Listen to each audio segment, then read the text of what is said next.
Meet the P-40 Warhawk, the fighter that looked like it wanted to eat you alive. With its iconic shark mouth, this bird wasn't just a plane, it was a statement. This fighter was the scrappy underdog of World War II, a plane that wasn't the fastest, wasn't the sleekest, but boy did it have attitude, and in the right hands and the right pilot, it was downright unstoppable.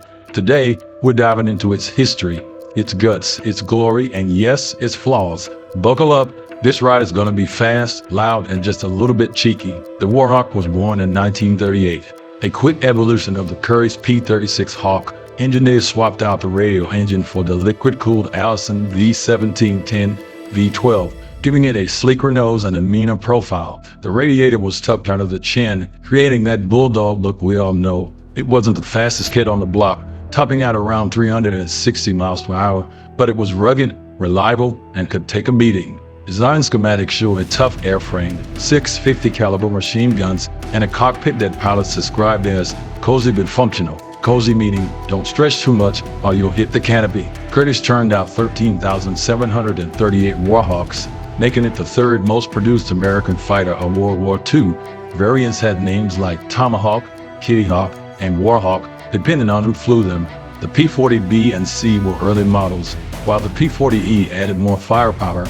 Later versions like the P-40N were lighter, faster, and had improved visibility. Still, no matter the model, the Allison engine's lack of a two-stage supercharger meant high-altitude dogfights were, let's say, not its strong suit. The Warhawk's resume is impressive. It fought in North Africa, the Pacific, China, and in the Middle East. The famous Flying Tigers in China painted those sharp routes and used the P-40 to devastate Japanese aircraft. At medium altitudes, the Warhawk was a scrappy brawler, tough, maneuverable, and deadly in a dive. Pilots loved this ability to take punishment and keep flying. One pilot quipped, it wasn't glamorous, but it got the job done.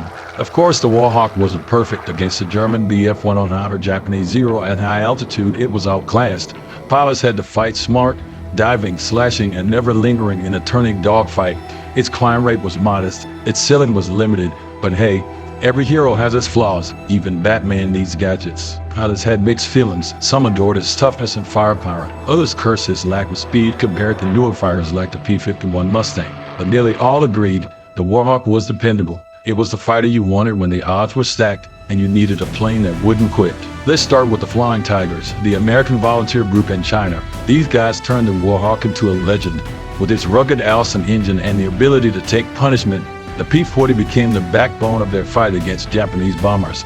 Pilots like Klarichinov trained them to use the Warhawk's strength, diving fast and hitting hard, and getting out before the enemy could react. And then there's Second Lieutenant Philip Adair. Picture this, Assam, India, December 1943. Adair spots what he thinks is a small raid. Nope, it's 60 Japanese planes, bombers with fighter escorts stacked like a wedding cake. Flying his P-40 nicknamed Lullabelle, Adair dives straight into the chaos.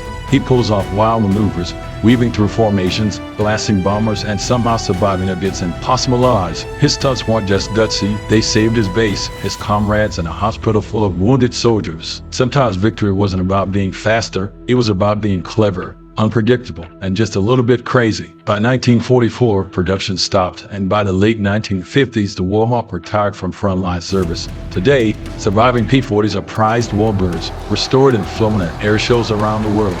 You see them in museums, gleaming with sharp mouths, reminding us of the time when grit mattered as much as glamour. The P-40 Warhawk wasn't the fastest, wasn't the flashiest, but it was a fighter with bite, and sometimes that's all you need. If you enjoyed this dive into aviation history, smash that like button, subscribe for more stories of legendary aircraft, and let me know in the comments, would you trust your life to a Warhawk? Until next time, keep your eyes in the skies. Space Extra, out.